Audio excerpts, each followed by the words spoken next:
আসসালামু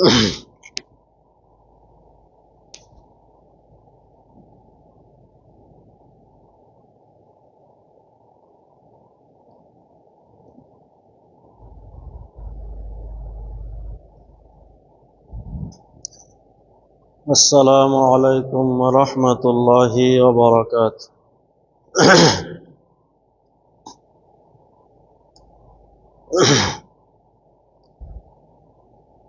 আমাদের আলোচনা চলতেছে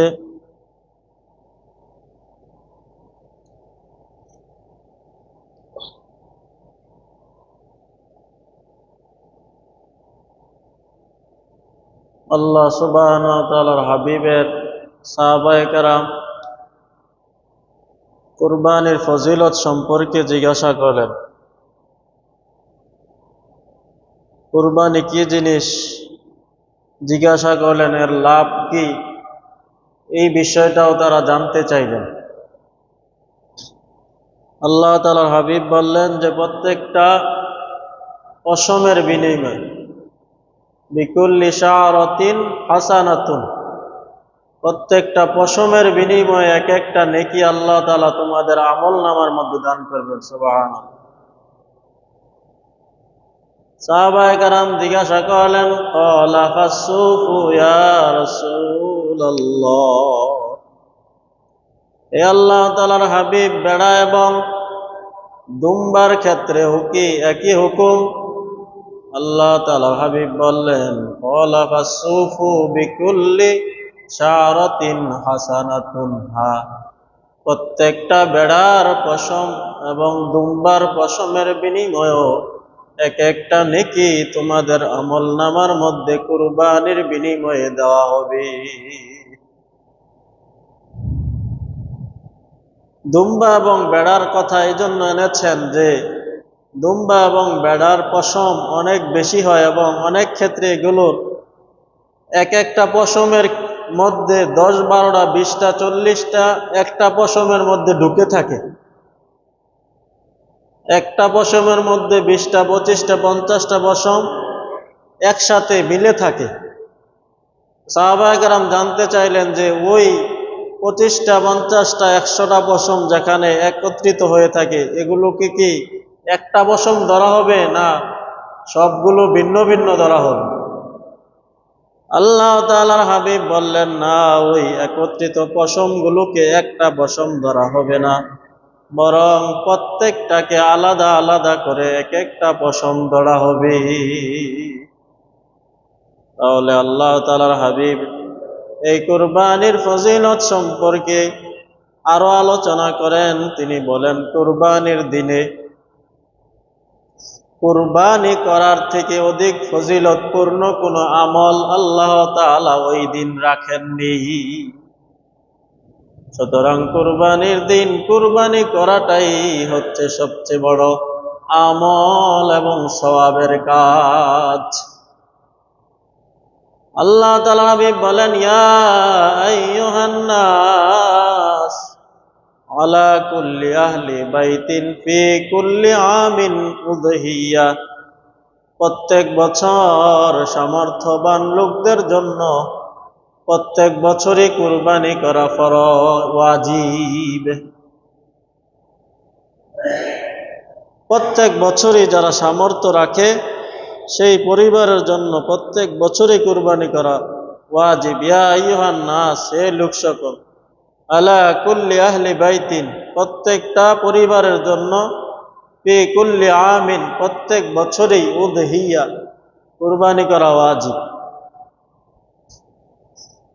আল্লাহ তাআলার হাবিব বলেন, হাশরের ময়দানে কুরবানির পশুগুলো তাদের পশম, তাদের চামড়া, তাদের শিং, তাদের দাঁত নিয়ে উঠবে, সবগুলো নিয়ে উঠবে। সেই পশুগুলোকে আরো দ্বিগুণ করে হাশরের ময়দানে মিজানের পাল্লায় উঠানো হবে। সুবহানাল্লাহ। অন্য হাদিসের মধ্যে এসেছে, ইবনে মাজাহ শরীফের মধ্যে এসেছে 3125, 3130, 24, 25, 26, 27, 28 এই হাদিসগুলোর মধ্যে এসেছে যে আল্লাহ তাআলার হাবিব বলেন, হে ফাতেমা, তুমি কুরবানির দিন কুরবানি করো, কেননা এই পশুগুলো তোমার পুলসিরাতের বাহন হবে। সুবহানাল্লাহ। সুতরাং মুসলমান ভাইয়েরা আমার, আল্লাহ তাআলা বলেন, وقال إني ذاهب إلى ربي سيهدين رب هب لي من الصالحين। ইব্রাহিম আলাইহিস সালাম বললেন, আমি আমার প্রতিপালকের দিকে চলমান রওনা দিলাম। যখন ইব্রাহিম আলাইহিস সালামকে আগুনে নিক্ষেপ করলেন, আগুন থেকে উঠে তিনি মিশরের দিকে রওনা দিলেন। এই কথাটাই আল্লাহ এখানে বলেন, রব্বি হাবলি মিনাস সালিহিন, এ আমার আল্লাহ, আপনি আমাকে একটি নেক সন্তান দান করেন। আল্লাহ তাআলা বলেন, ফাবাশশারনাহু বিগুলামিন হালিম, আমি তাহাকে সুসংবাদ দিলাম একটি সহনশীল সন্তানের, ছেলের। ফাবাশশারনাহু, আমি ইব্রাহিমকে সুসংবাদ দিলাম, বিগুলামিন হালিমিন, সহনশীল গোলামের। কেমন সহনশীল, কেমন আনুগত্যশীল। যখন ইব্রাহিম আলাইহিস সালাম নিজ সন্তানকে বললেন, হে আমার সন্তান, আমি স্বপ্নে দেখেছি যে আমি তোমাকে জবাহ করছি, তোমার অভিমত কি, তোমার রায় কি?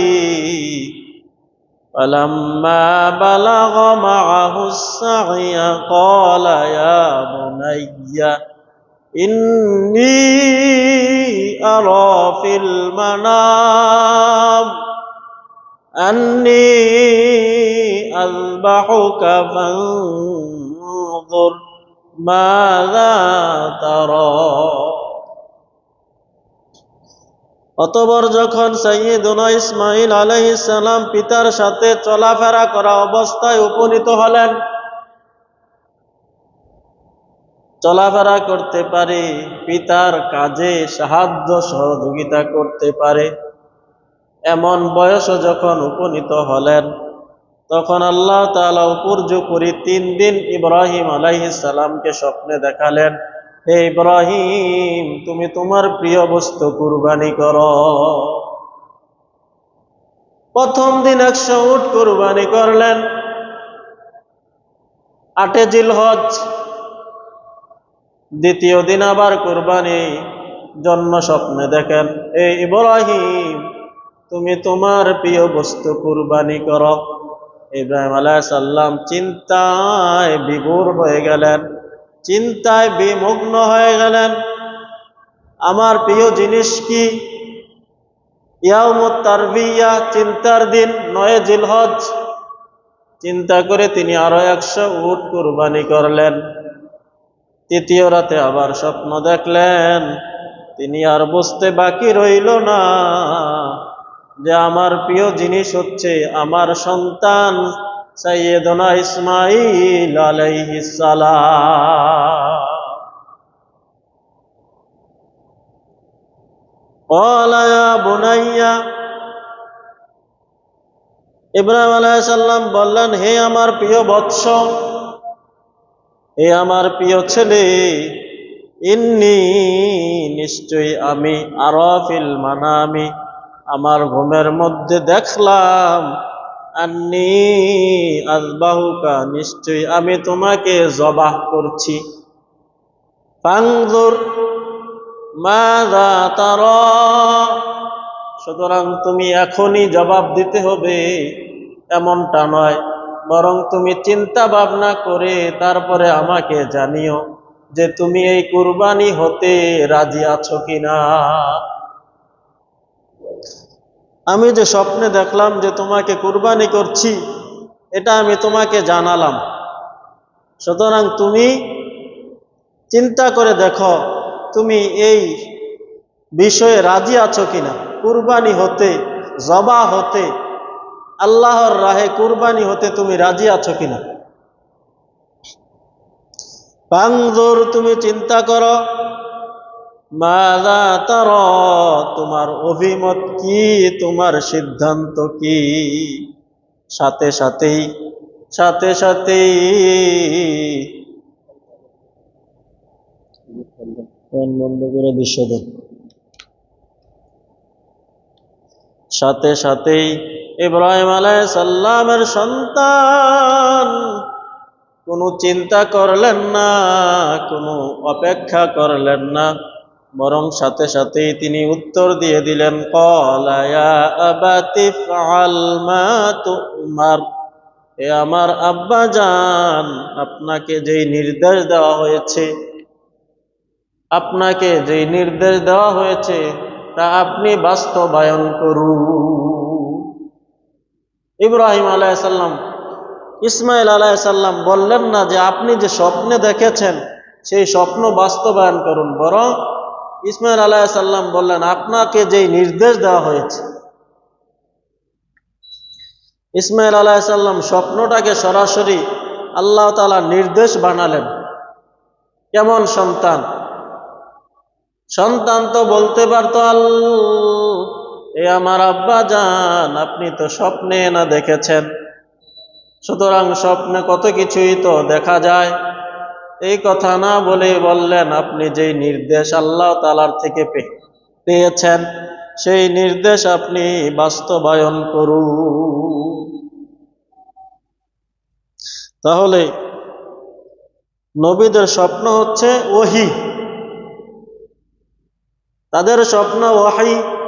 এই জন্য ইসমাইল আলাইহিস সালাম বললেন আপনি যে নির্দেশ পেয়েছেন সেই নির্দেশ বাস্তবায়ন করুন, বিলম্বিত করবেন না। সাতাজিদুনি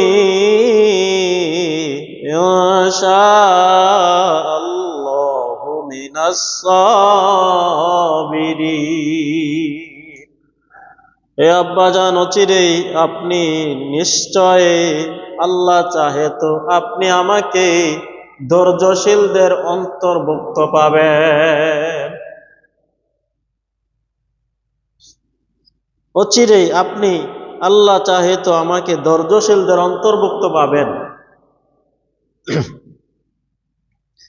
সুতরাং হে আমার আব্বা জান, আপনি আমাকে ধৈর্যশীল পাবেন। ইসমাইল আলাইহিস সালাম এ কথা বলেন নাই, বরং ইসমাইল আলাইহিস সালাম বললেন হে আমার আব্বা জান, আমাকে ধৈর্যশীলদের অন্তর্ভুক্ত পাবেন। অর্থাৎ সবরের গুণ, ধৈর্যের গুণ, এটা আমি একা ইসমাইলের কৃতিত্ব না। এই ধৈর্য সবর যুগে যুগে নবীরা এই সবরের আমলটা করেছেন, তারা ধৈর্যের পরীক্ষা দিয়েছেন, পাশ করেছেন। আপনিও অনেক পরীক্ষা দিয়েছেন, পাশ করেছেন। সুতরাং আমাকেও ধৈর্যশীলদের অন্তর্ভুক্ত পাবেন। আমি একা শুধু ধৈর্যশীল নই, আমি অন্যান্য নবীদের মতো, অন্যান্য সকল আম্বিয়াদের মতো আমিও ধৈর্যশীল। আমাকেও আব্বা আপনি ধৈর্যশীলদের অন্তর্ভুক্ত পাবেন। আপনি আল্লাহর হুকুম বাস্তবায়ন করুন। সুবহানাল্লাহ। ইসমাইল আলাইহিস সালাম পিতাকে অনেকগুলো উপদেশ দিলেন। হে আমার আব্বা, আপনি আমাকে শক্ত করে বেঁধে নিবেন, আমার হাত পা বেঁধে নিবেন, আপনার গায়ের জামাকে একটু তং করে নিবেন, গুটিয়ে নিবেন, যাতে করে আমি ছটফট করলে আপনার জামার উপর আমার আঘাত লেগে না যায়। ছুরিটাকে ভালো করে ধার করে নিবেন, আমাকে কাত করে শোয়াবেন, অর্থাৎ আমার কপালটা মাটির দিকে দিবেন, যাতে করে আমি সাজদা অবস্থায় আমার মৃত্যু হয়। এ আমার আব্বা,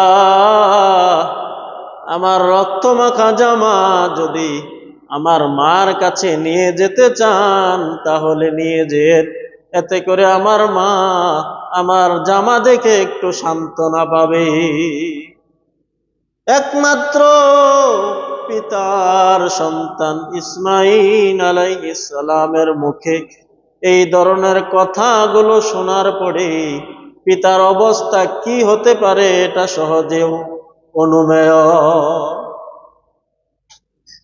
সুতরাং ইসমাঈল আলাইহিস সালাম এবং ইব্রাহিম আলাইহিস সালাম যখন কুরবান গাহে যাওয়ার জন্য রওনা দিলেন, পথিমধ্যে শয়তান বিভিন্নভাবে ইব্রাহিম এবং ইসমাঈল আলাইহিস সালামকে বাধা দেওয়ার চেষ্টা করলেন। ইব্রাহিম আলাইহিস সালামকে বললেন, হে ইব্রাহিম, তুমি তো স্বপ্নে দেখেছ কুরবানি জবে করতেছ, সুতরাং এটা তোমাকে শয়তান দেখিয়েছে, তুমি কেন কুরবানি করতেছ? তখন ইব্রাহিম আলাইহিস সালাম বুঝে ফেললেন যে হ্যাঁ, অবশ্যই এটা শয়তান আমাকে ধোঁকা দিতে চাচ্ছে। একবার, দুইবার, তিনবার চেষ্টা করেও যখন পারলেন না, শেষ বাধা দিতে লাগলেন। তার বাধাকে উপেক্ষা করে ইব্রাহিম আলাইহিস সালাম কঙ্কর নিক্ষেপ করলেন। উস্তা কুবরা মধ্যে কঙ্কর নিক্ষেপ করলেন, আকাবায়ে উস্তা উলিয়া কুবরার মধ্যে কঙ্কর নিক্ষেপ করলেন 7টা করে। যে কঙ্কর নিক্ষেপের আমলটা অদ্যাবধি হাজীদের জন্য আল্লাহ তাআলা ওয়াজিব করে দিয়েছে।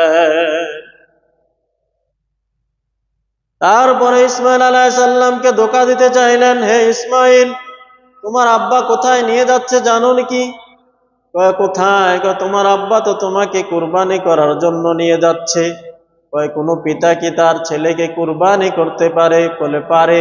তোমার আব্বাকে আল্লাহ তাআলা স্বপ্নে দেখিয়েছেন কুরবানি করার জন্য। তখন ইসমাঈল আলাইহিস সালাম বললেন, আল্লাহ তাআলা যদি দেখিয়ে থাকেন তাহলে আল্লাহ তাআলার জন্য কুরবানি হব, এতে কোনো আমার সমস্যা নেই। সুবহানাল্লাহ। এখানেও ব্যর্থ হয়ে পরিশেষে মার কাছে গেলেন, ইসমাঈল আলাইহিস সালামের মার কাছে গেলেন। ও হাজেরা, তোমার সন্তানকে কোথায় নিয়ে গেছে তোমার স্বামী জানো কি? কয় না, জানি না। কয় তোমার সন্তানকে তোমার স্বামী কুরবানি দেওয়ার জন্য নিয়ে যাচ্ছে, এত নির্দয় কাজ কিভাবে করবে? মা হাজেরা বললেন, একজন পিতা কি তার সন্তানকে জবাহ করতে পারে, কুরবানি করতে পারে? কয় না, আল্লাহ তাআলা নির্দেশ দিয়েছেন। আল্লাহ তাআলা নির্দেশ দিলে তাহলে আমার এখানে কিছুই বলার নেই, ইব্রাহিম কুরবানি অবশ্যই করবে।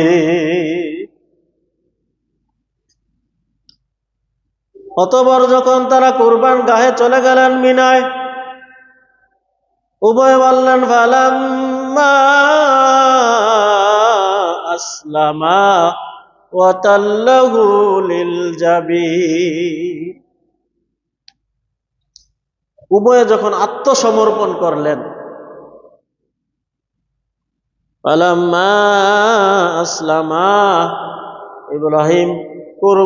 ইব্রাহিম আলাইহিস সালাম জবে করতে আর ইসমাঈল আলাইহিস সালাম জবে হওয়ার জন্য, ফালাম্মা আসলামা, উভয়ে যখন আত্মসমর্পণ করলেন, ওয়া তাল্লাহু লিল জাবিন, এবং ইব্রাহিম আলাইহিস সালাম তার প্রিয় সন্তান ইসমাঈল আলাইহিস সালামকে কাত করে শোয়ালেন, কপালের পার্শ্ব করে শোয়ালেন।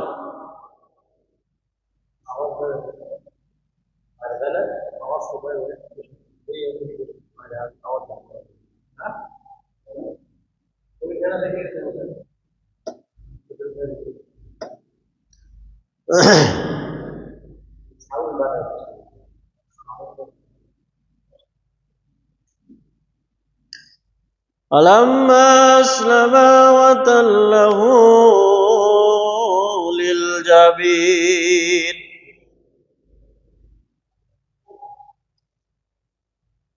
فلما أسلما وتله للجبين, মুসলমান ভাইয়েরা আমার, অতঃপর যখন ইব্রাহিম এবং ইসমাইল আলাইহিস সালাম উভয় আত্মসমর্পণ করলেন, মুসলমান অর্থ আত্মসমর্পণ করা। একজন অপরাধীকে যখন পুলিশ হাতের মধ্যে হ্যান্ডকাপ লাগায়, তখন সে হাত দ্বারা কিছুই করতে পারে না, এটাকে বলা হয় আত্মসমর্পণ। একটা গরুকে তার মালিক যখন ধান ক্ষেতের আইল দিয়ে দূরে কোথাও নিয়ে যায়, তখন তার মুখের মধ্যে একটা আবরণ লাগায়, যেটাকে বলা হয় কাফায়ের। এটা লাগাইলে কি করে, সে আর ধান খেতে মুখ দিতে পারে না, বাধ্যগত হয়ে সে গন্তব্যের দিকে চলতে থাকে, মালিক যেদিকে তাকে যাওয়ার নির্দেশ দেয় সেদিকে যায়। তাহলে মুসলমানও হচ্ছে এমন, মুসলমান যখন সে আত্মসমর্পণ করলো, মুসলমান হলো, তখন সে আল্লাহ তাআলার সকল হুকুমের কাছে নিজেকে সঁপে দিল। এখন তাহার ইচ্ছা বলতে কোনো কিছু নাই, আল্লাহ তাআলার ইচ্ছাটাই তার ইচ্ছা, আল্লাহ তাআলার মানসাই তাহার মানসা। আল্লাহ তাআলা যদি বলেন এখানে বসে থাকো, তাহলে সে এখানে বসে থাকাটা, এটাই হচ্ছে মুসলমানের কাজ। আল্লাহ তাআলা যদি বলেন তুমি এখানে শুয়ে থাকো, তাহলে এখানে শুয়ে থাকাটাই হচ্ছে মুসলমানের কাজ। আল্লাহ তাআলা যদি বলেন তুমি দাঁড়িয়ে থাকো, তাহলে দাঁড়িয়ে থাকাটাই হচ্ছে মুসলমানের কাজ। আল্লাহ তাআলা যদি নির্দেশ দেন, আল্লাহ সুবহানাহু ওয়া তাআলা যদি নির্দেশ দেন তুমি এখন রোজা রাখবে, তাহলে রোজা রাখাটাই হচ্ছে আল্লাহ তাআলার নির্দেশ, এটা মান্য করাটাই হচ্ছে মুসলমানের কাজ। আলাম্মা আসলামা ওয়া তাল্লাহু লিল জাবিন ওয়া নাদাইনাহু আইয়া ইব্রাহিম। তাহলে মুসলমান কাকে বলে? যে আল্লাহ তাআলার যা ইচ্ছা সেটাকেই সে বিনা দ্বিধায় বিনা বাক্যে মেনে নেওয়া।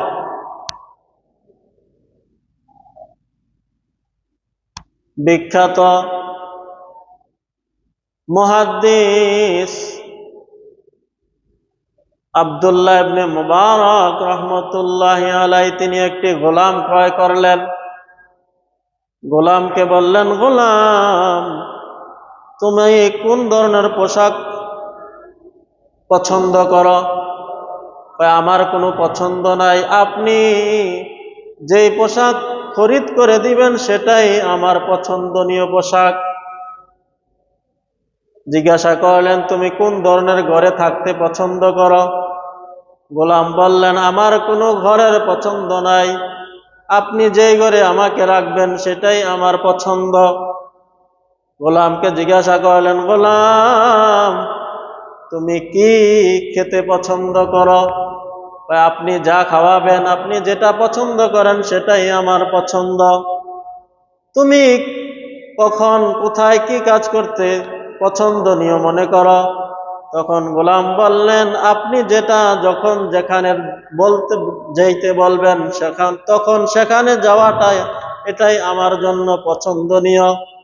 তখন আব্দুল্লাহ ইবনে মুবারক বুঝতে পারলেন যে এই গোলাম আমাকে গোলামের অর্থ শিক্ষা দিয়েছে,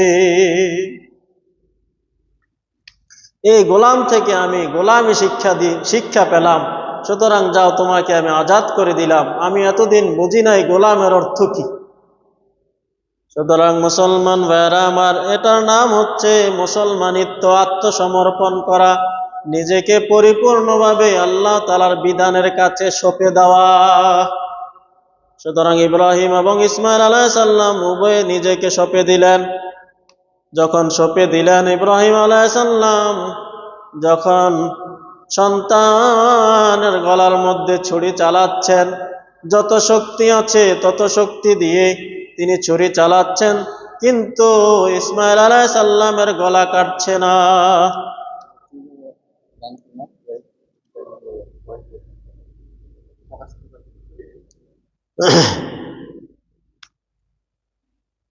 মুসলমান ভাইয়েরা আমার, তাহলে আমাদেরকে আত্মসমর্পণ কি জিনিস সেটা ইব্রাহিম আলাইহিস সালাম, ইসমাইল আলাইহিস সালাম আমাদেরকে শিক্ষা দিলেন যে তোমাকে যদি জবাহ হওয়ার জন্য বলা হয়, জিহাদের ময়দানে যাওয়ার জন্য বলা হয়, তুমি কোনো ধরনের আপত্তি করতে পারবা না।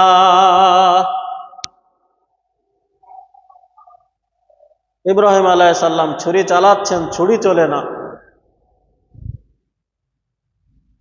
বারবার ছুরি চালাচ্ছেন কিন্তু ছুরি ইসমাইল আলাইহিস সালামকে কাটছে না। এই অবস্থা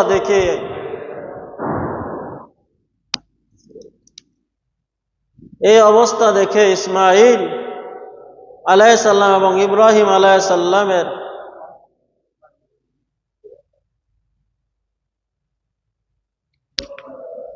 দেখেন তো সুষ্ঠু দেওয়ানি,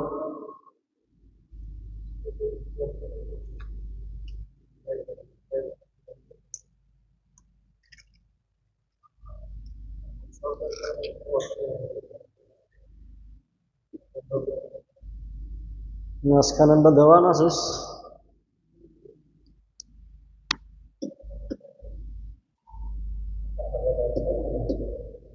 মুসলমান ভাইয়েরা আমার, আলাম্মা আসলামা ওয়া তাল্লাহু লিল জাবিন,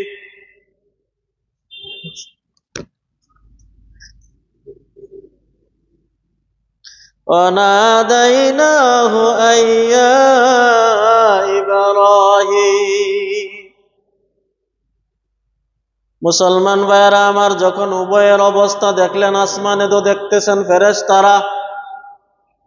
ফেরেশতারা দেখে তারা বিমর্ষ হয়ে গেলেন, হায় রে, কি চলতেছে দুনিয়ার মধ্যে? আল্লাহ তাআলা এটা কেমন নির্দেশ দিলেন? পিতাকে নির্দেশ দিলেন ছেলেকে কুরবানি করার জন্য, এটা কেমন নির্দেশ? তারা বিমর্ষ হয়ে গেলেন, হায় হায় করতে লাগলেন। এমত অবস্থায় আল্লাহ তাআলা জিবরাইল আলাইহিস সালামকে বললেন, ও জিবরাইল, এটা আমার প্রেমের বাহানা, এটা আমার কুরবানি, এটা আমার ইব্রাহিম আলাইহিস সালাম, ইসমাইল আলাইহিস সালামের কাছে আমার এটা প্রেমের বাহানা, প্রেমের একটা লীলা খেলা।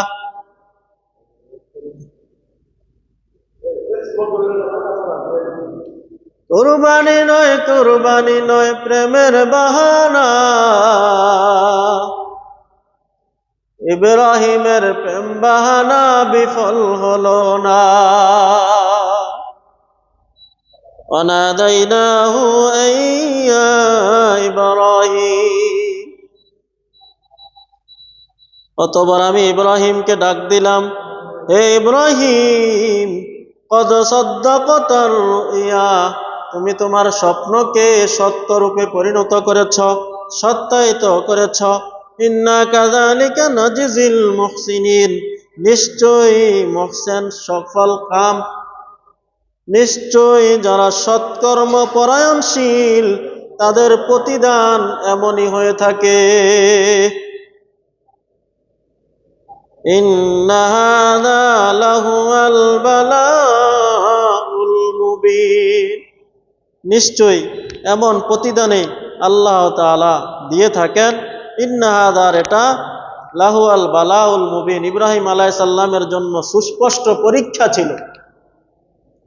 মুবিনের অর্থ তিনটা। এক নম্বরে পরীক্ষা, যাচাই বাছাই করা, পরখ করা।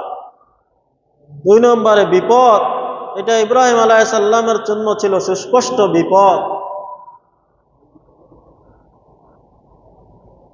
ওয়াফাদাইনাহু বিযিবহিন আযীম, এবং আমি এর প্রতিদানে দিলাম বিযিবহিন আযীম, একটি মহান কুরবানি। তাহলে মুসলমান ভাইয়েরা আমার, সাইয়েদুনা ইব্রাহিম আলাইহিস সালাম আমাদেরকে কুরবানি শিক্ষা দিলেন যে আল্লাহ তাআলা যদি নির্দেশ দেন তাহলে নিজের সন্তানকেও কুরবানি করতে হবে, বিসর্জন দিতে হবে, আত্মত্যাগ করতে হবে। কিন্তু আমাদের মুসলমানের মধ্যে আজকে সেই আত্মসমর্পণ করা, আল্লাহ তাআলার বিধানের কাছে নিজেকে সঁপে দেওয়া, এই অর্থে আমরা মুসলমান কেউ নই। আজকে দুনিয়ার জন্য, দুনিয়ার টাকা পয়সার জন্য, দুনিয়ার বাড়ি গাড়ির জন্য, দুনিয়াকে পাওয়ার জন্য আমরা লালায়িত। কিভাবে দুনিয়া পাওয়া যাবে? 10 টাকা, 20 টাকা, 1 টাকার জন্য মানুষ মানুষকে খুন করছে, মানুষ মানুষকে দর্শন করছে 1 টাকা 2 টাকার জন্য। যে জায়গার মধ্যে ইব্রাহিম আলাইহিস সালাম আল্লাহ তাআলা নির্দেশে নিজের সন্তানকে কুরবানি করেন, আর সেই জায়গার মধ্যে আমরা আল্লাহ তাআলার অবাধ্য হয়ে আমরা আজকে দুনিয়ার মধ্যে বিশৃঙ্খলা, বেহায়াপনা, বেলাল্লাপনা, সকল ধরনের খারাপ কাজের মধ্যে নিমজ্জিত হয়ে আছি।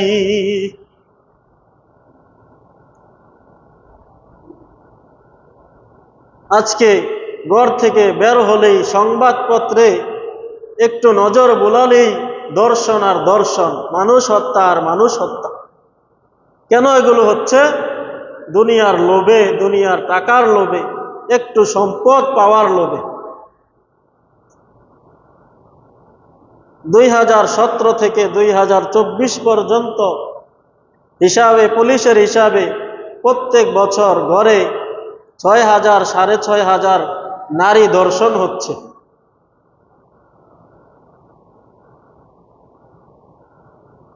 2025 ইউনূসের আমলে 7,000-এর মতো ধর্ষণ হয়েছে। 1.5 লক্ষ ধর্ষণের মামলা পেন্ডিংয়ে আছে, ঝুলন্ত অবস্থায় আছে, বিচার হয় না।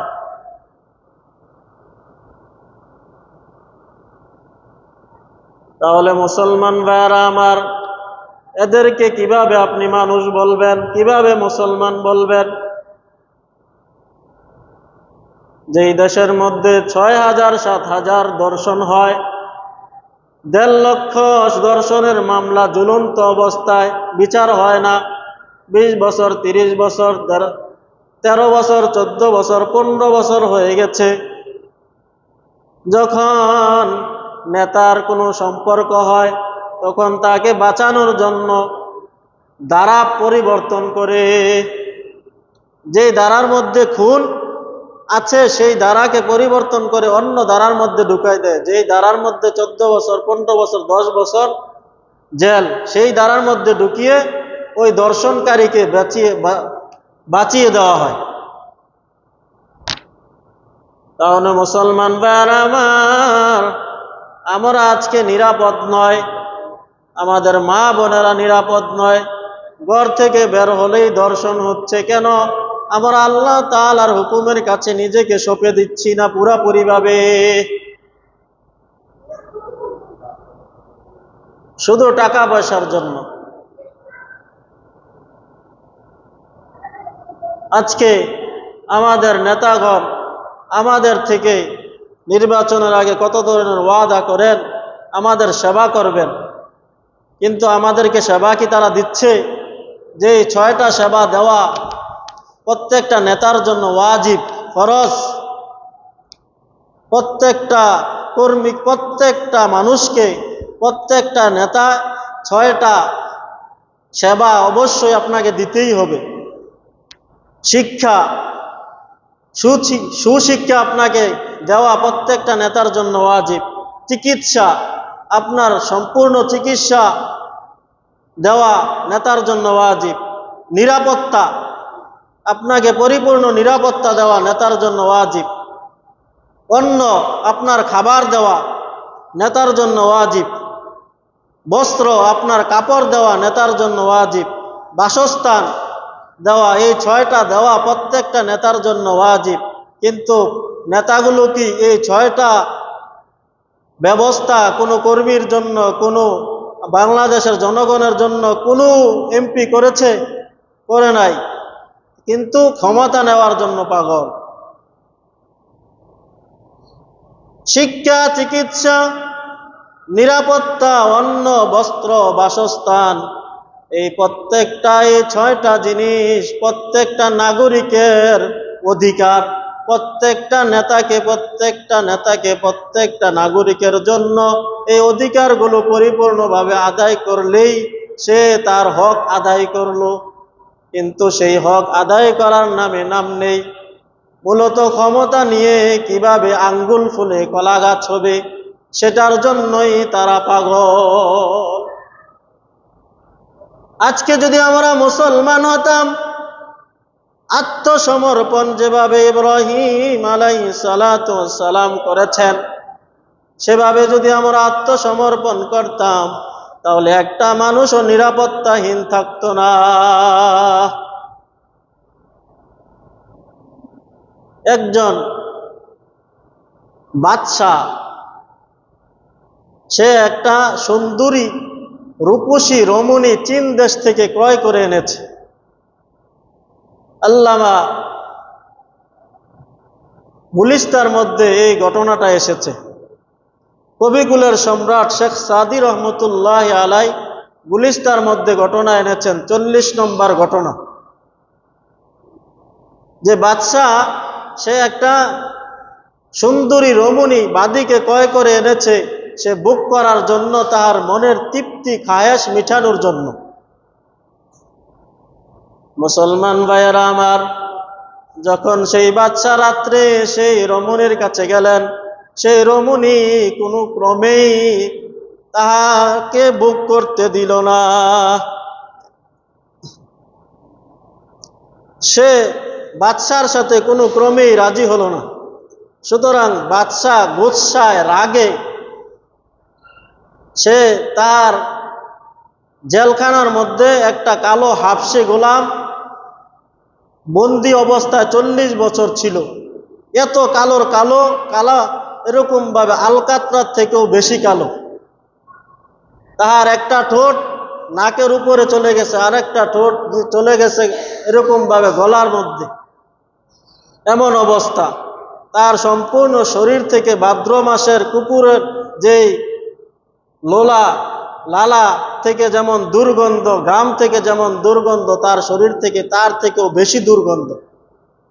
তাহার এরকম ভাবে সম্পূর্ণ শরীর থেকে এরকম ভাবে কালো আলকাতরার নেই ঘাম বের হয়, আর এগুলো থেকে এত বেশি দুর্গন্ধ। বাদশাহ জিদে রাগে বশবর্তী হয়ে এই সুন্দরী রমণীটাকে ওই কালো হাবশি গোলামের জেলখানার মধ্যে দিয়ে দিলেন, যাতে করে ওই মহিলাটা একটু শিক্ষা পায় এবং বাদশার কাছে আবার চলে আসে। সুতরাং মুসলমান ভাইয়েরা আমার, বাদশাহ এই অবস্থা দেখে যখন দিয়ে দিলেন, তখন গোলাম, যে গোলামের জেলখানায় দিলেন, সেই গোলাম তো 40 বছর ধরে কোনো নারীর সাথে সম্পৃক্ততা নাই। সুতরাং সেই গোলামের যৌবনের স্পৃহা কত ঊর্ধ্বে, কত বেশি। সুতরাং সে পেয়ে রাত্রিভর ওই সুন্দরী রমণীকে ভোগ করলেন। অতঃপর যখন মন্ত্রীকে খবর দিলেন বাদশাহ যে ওই রমণী সুন্দরী মহিলাটার খবর কি, তখন মন্ত্রী দেখতে পাইল যে ওই রমণীটাকে ওই হাবশি গোলাম সারা রাতভর ভোগ করেছে। তখন বাদশাহ এমন জিদ আসলো, এমন রাগ আসলো, কিরে আমি মহিলাটাকে শিক্ষা দেওয়ার জন্য ওই জেলখানার মধ্যে পাঠালাম, মহিলাটা আমার সাথে রাজি হলো না, অথচ সেই গোলামের সাথে সে রাজি হলো। সুতরাং বাদশাহ নির্দেশ দিলেন যে এই দুটোটাকেই ছাদের উপর থেকে কূপে নিক্ষেপ করে হত্যা করো। ছাদের উপর থেকে কূপে নিক্ষেপ করে হত্যা করো। তখন মুসলমান ভাইয়েরা আমার, তখন এক মন্ত্রী তাহার কাছে সুপারিশ করলেন, আপনি বেয়াদবি না করলে আমি কিছু সুপারিশ করতে চাই, যে আপনি যে তাকে হত্যা করার জন্য বলতেছেন, যে একজন পিপাসার্ত ব্যক্তি চরম পিপাসা নিয়ে যখন সে ঘুরতেছে, পানির জন্য হন্য হয়ে ঘুরতেছে পাগল পাড়া, অতঃপর সে দেখতে পাইল একটা আবে হায়াত যেই পানি পান করলে আর কখনো মৃত্যু হয় না। সুতরাং সেই আবে হায়াতের কাছে যেতে হলে বাধা বিঘ্ন পের হয়ে যেতে হবে। সেই বাধা বিঘ্ন হলো সেই আবে হায়াতের সামনে বাঘ, সেই আবে হায়াতের সামনে বড় বড় হিংস্র জন্তু, সেই আবে হায়াতের সামনে বড় বড় উট, বড় বড় বাঘ, হিংস্র সিংহ।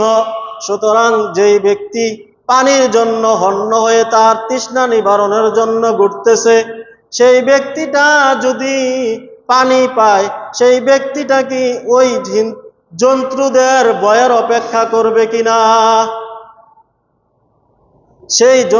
যেই ব্যক্তি পানির জন্য হন্য হয়ে ঘুরতেছে তৃষ্ণা নিবারণের জন্য, এমত অবস্থায় আবে হায়াত নামক পানি পেল, সে কি এখন এই বাঘের ভয় করবে? করবে না। সে হিংস্র জন্তুর ভয় করবে না, বরং সে পানিটা পান করার জন্য এগুলোর ভয়কে উপেক্ষা করে সে পানি পান করার জন্য ছুটে যাবে, সেগুলোর ভয় করবে না। ঠিক তদ্রূপভাবে একজন বেদিন যে মুসলমান নয়, প্রচণ্ড ক্ষুধার মধ্যে সে ঘরের মধ্যে যদি আসে, ঘরের মধ্যে আসার পরে সে মুসলমানের রোজার কথা স্মরণ থাকবে না, সে খেয়ে ফেলবে, তার ক্ষুধা নিবারণ করবে। ঠিক তদ্রূপভাবে এই গোলামটা 40 বছর ধরে এই নারী থেকে দূরে, এখন যখন সে নারী পেয়েছে, এখন তার যৌবনের স্পৃহা জাগ্রত হয়েছে, সে আর কোনো ধরনের বাধা বিপত্তি মানবে না, সে ওই নারীকে ভোগ করবেই। সুতরাং আপনি তাহার জেলখানার মধ্যে দিতে গেলেন কেন? তখন বাদশাহ বুঝলো যে হ্যাঁ, সেই গোলাম তো ভুল করে নাই, সে গোলাম তো ঠিক কাজে করেছে। তখন বাদশাহ বললেন, যাও, তাকে আমি ছেড়ে দিলাম, নিরাপত্তা দিয়ে দিলাম। ঠিক তদ্রূপভাবে আমাদের দেশের রাজনীতিবিদরা হলো ওই গোলামের মতো, ওই হাবশি গোলামের মতো এরকম ক্ষুধার্ত,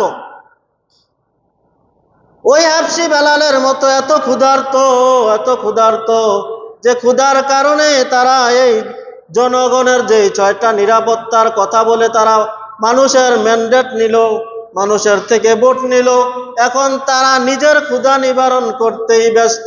মানুষের নিরাপত্তার কোনো চিন্তা নাই, মানুষের চিকিৎসার কোনো চিন্তা নাই, মানুষের অন্ন বস্ত্র বাসস্থানের কোনো চিন্তা নাই, তারা বরং নিজের ক্ষুধা নিবারণে ব্যস্ত। এই জন্য আজকে দেশের মধ্যে অহরহর দর্শন হচ্ছে।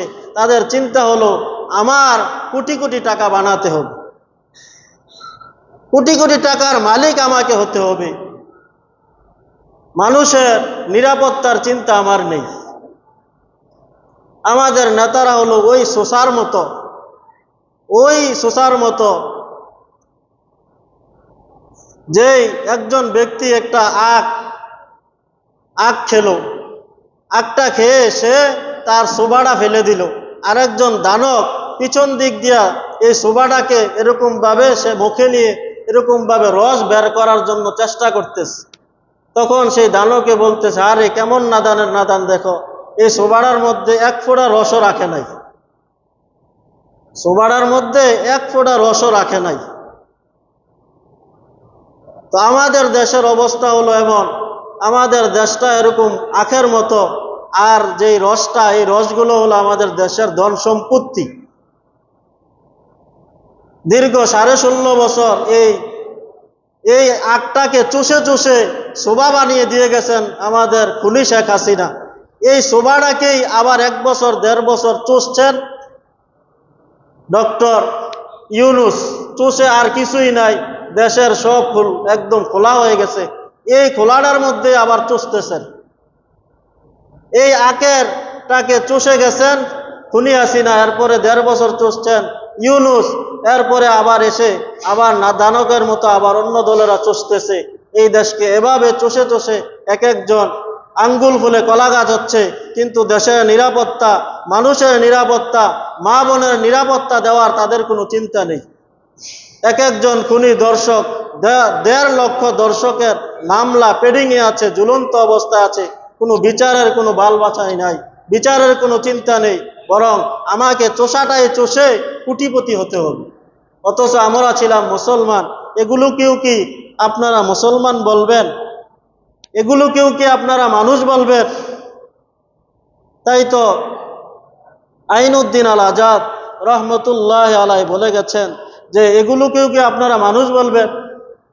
হায় রে সাদের দুনিয়ায় মানুষ পাওয়া বড় দায়, মানুষ দেখতে চলো আবার জাদুঘরে যাই সবাই। হায় রে সাদের দুনিয়ায় মানুষ পাওয়া বড় দায়, মানুষ দেখতে চলো আবার জাদুঘরে যাই সবাই। চেহারাটা দেখতে ভালো, পোশাকটাও চমৎকার, অন্তরে তার কালি বড়া, কাজটা বড় কদাকার। চেহারাটা দেখতে ভালো, পোশাকটাও চমৎকার, অন্তরে তার কালি বড়া, কাজটা বড় কদাকার। এই মানুষের ভিড়ে আজি, এই মানুষের ভিড়ে আজি আসল মানুষ নাই রে নাই। মানুষ দেখতে চলো এবার জাদুঘরে যাই সবাই, মানুষ দেখতে চলো এবার জাদুঘরে যাই সবাই। হায় রে সাদের দুনিয়ায় মানুষ পাওয়া বড় দায়, মানুষ দেখতে চলো এবার জাদুঘরে যাই সবাই। রাস্তাঘাটে যায় না চলা এ মানুষের ভিড়ে, এই ভিড়ের মাঝে কেহ আবার অন্যের পকেট মারে। রাস্তাঘাটে যায় না চলা এ মানুষের ভিড়ে, এই ভিড়ের মাঝে কেহ আবার অন্যের পকেট মারে। একেও যদি মানুষ বলো তোমরা, একেও যদি মানুষ বলো, আমার বলার কিছু নাই। মানুষ দেখতে চলো এবার জাদুঘরে যাই সবাই। হায় রে সাদের দুনিয়ায় মানুষ পাওয়া বড় দায়, মানুষ দেখতে চলো এবার জাদুঘরে যাই সবাই। পথে ঘাটে বের হয় যারা আমাদেরই তো মা বোন, মানুষ নামে ওদের কেহ করছে তাদের দর্শন। পথে ঘাটে বের হয় যারা আমাদেরই তো মা বোন, মানুষ নামে আবার কেহ করছে তাদের দর্শন। আর যাই হোক এই পশুকে, আর যাই হোক এই পশুকে কেমনে মানুষ বলা যায়। মানুষ দেখতে চলো এবার জাদুঘরে যাই সবাই। হায় রে সাদের দুনিয়ায় মানুষ পাওয়া বড় দায়, মানুষ দেখতে চলো এবার জাদুঘরে যাই সবাই। শিক্ষার জোরে ডিগ্রির বারে সাহেবের মা জাবাকা, মুচকি হেসে সব অফিসে নেয় যে ঘুষের টাকা। শিক্ষার জোরে ডিগ্রির বারে সাহেবের মা জাবাকা, মুচকি হেসে সব অফিসে নেয় যে ঘুষের টাকা। শিক্ষিত এই অমানুষের, শিক্ষিত এই অমানুষদের দেশে তো আর অভাব নাই। মানুষ দেখতে চলো এবার জাদুঘরে যাই সবাই। হায় রে সাদের দুনিয়ায় মানুষ পাওয়া বড় দায়, মানুষ দেখতে চলো এবার জাদুঘরে যাই সবাই। পশুর পেটে জন্মে পশু, মানুষের পেটে মানুষ, আল্লাহ জানে কোন হালতে জন্মেছিল জর্জ বুশ। পশুর পেটে জন্মে পশু, মানুষের পেটে মানুষ, আল্লাহ জানে কোন হালতে জন্মেছিল জর্জ বুশ। এত রক্ত খেয়েও যার, এত রক্ত খেয়েও তার রক্ত নেশা মেটে নাই। মানুষ দেখতে চলো এবার জাদুঘরে যাই সবাই। হায় রে সাদের দুনিয়ায় মানুষ পাওয়া বড় দায়, মানুষ দেখতে চলো এবার জাদুঘরে যাই সবাই। তাহলে মুসলমান ভাইয়েরা আমার, আল্লাহ সুবহানাহু ওয়া তাআলা আমাদেরকে মুসলমান করেছেন। মুসলমান মানে আল্লাহ তাআলার হুকুমের সামনে নিজেকে পরিপূর্ণভাবে আত্মসমর্পণ করা, সঁপে দেওয়া। আল্লাহ তাআলার বিধানের সামনে কোনো ধরনের যুক্তি প্রদর্শন না করার নাম হচ্ছে মুসলমান, নাম হচ্ছে মানুষ। কিন্তু আমরা আল্লাহ তাআলার হুকুমকে ডিনাইট করছি, আল্লাহ তাআলার হুকুমকে বৃদ্ধাঙ্গুলি দেখিয়ে ইব্রাহিম আলাইহিস সালামের কুরবানি থেকে আমরা ডজন ডজন দূরে চলে গেছি। আল্লাহ তাআলা আমাদের সকলকে প্রকৃত মুসলমান, প্রকৃত মানুষ হয়ে আমাদেরকে মানুষের সেবা করার, মানুষের চাহিদাকে, মানুষের স্বার্থকে প্রাধান্য দেওয়ার তৌফিক দান করুন। সকলে বলি আমিন। ওমা আলাইনা ইল্লাল বালাগ। মুসলমান ভাইয়েরা আমার, সারা দেশে হামের প্রাদুর্ভাব চলছে। আল্লাহ তাআলা প্রায় আমাদের দেশে 400-র উপরে শিশু এই হামে আক্রান্ত হয়ে মারা গেছেন, আমরা তাদের জন্য দোয়া করব। আমার ছেলেও হামে আক্রান্ত, হসপিটালে ভর্তি আছেন। আলহামদুলিল্লাহ আপনারা দোয়া করেছেন, মোটামুটি সুস্থতার দিকে। আমার ছেলের জন্য আপনাদের কাছে দোয়া চাই, এবং যারা হামে আক্রান্ত তাদের জন্য আমি দোয়া চাই। আল্লাহ তাআলা সকলকে সুস্থতা দান করুন, সকলে বলে আমিন। মুসলমান ভাইয়েরা আমার, আল্লাহ তাআলার বান্দা আমার যুবক স্বপন ভাই বিভিন্ন পেরেশানি থেকে মুক্তর জন্য এবং তার আম্মার জন্য দোয়া চেয়ে 500 টাকা নগদ দান করলেন। আল্লাহ তুমি তোমার এই বান্দার দানকে কবুল আর মঞ্জুর করে নাও, সকল পেরেশানি দূর করে দাও। আল্লাহ তার আম্মাকে পরিপূর্ণ সুস্থতা দান করো। কুরবানির জন্য পশু কিনেছেন, আল্লাহ তুমি কবুল করে নাও। আল্লাহ আমার সিরাজ ভাইয়ের জন্য দোয়া চেয়ে 500 টাকা নগদ দান করলেন। আল্লাহ তুমি এই দানকে কবুল আর মঞ্জুর করে নাও। আল্লাহ আমার আরেক ভাই তার স্ত্রীর জন্য দোয়া চেয়ে 1000 টাকা নগদ দান করেছেন। আল্লাহ তুমি এই দানকে কবুল আর মঞ্জুর করে নাও। এই দানের খবর শোনার মদিনায় পৌঁছে দাও, সকলে বলে আমিন। ও আমার মুসলমান ভাইয়েরা, বাবাজিরা, যুবক ভাইয়েরা, আজকে আমারও 2টা মেয়ে আছে। আজকে নিরাপত্তা নেই, কোন সময় কি হয়ে যায়, এই জন্য দুঃখ নিয়ে কথাগুলো বললাম। মুসলমান ভাইয়েরা, আপনারা রাগ করবেন না, গোসা করবেন না, সত্য কথাগুলো বলতে হবে। তাই আমি সত্য কথাগুলো বলেছি। আমার ভুল হয়ে থাকলে আশা করি আপনারা মাফ করে দিবেন। আল্লাহ তাআলা আমাদের সকলকে সত্য কথা বোঝার এবং সত্য বিষয়ে চলার প্রকৃত মুসলমান হওয়ার তৌফিক দান করুন, সকলে বলে আমিন। কে আছেন তারপরে আল্লাহ তাআলার গড়ে দান করার মতো? ও আমার মুসলমান ভাইরা, আল্লাহ তাআলার গড়ে প্রত্যেক জুমায় দান করে থাকেন। তারই ধারাবাহিকতা আজকের এই জিলহজের প্রথম জুমায় সাইয়্যিদুল আইয়াম, সপ্তাহের শ্রেষ্ঠতম দিনে কে আছেন আল্লাহ তাআলার গড়ে দান করার? যুবক ভাইয়েরা, বাবাজিরা, একটু মনটাকে নরম করি। আল্লাহ তাআলার গড়ে প্রত্যেক জুমায় দান করে থাকি। আল্লাহ তাআলার গড়ে দান করার কে আছেন? ও আমার যুবক ভাইরা, কত টাকা কত পয়সা কারণে চলে যায়, আল্লাহর গড়ে দান করিলে আখিরাতে পাওয়া যায়। মনটাকে নরম করে আল্লাহ তাআলার গড়ে কে আছেন দানকার? আল্লাহ সুবহানাহু ওয়া তাআলা আমাদের সকলকে আল্লাহ তাআলার গড়ে প্রত্যেক জুমায় বেশি বেশি দান করার তৌফিক দান করুন, সকলে বলে আমিন। ওয়া মা আলাইনা ইল্লাল বালাগ। আমরা যারা পরে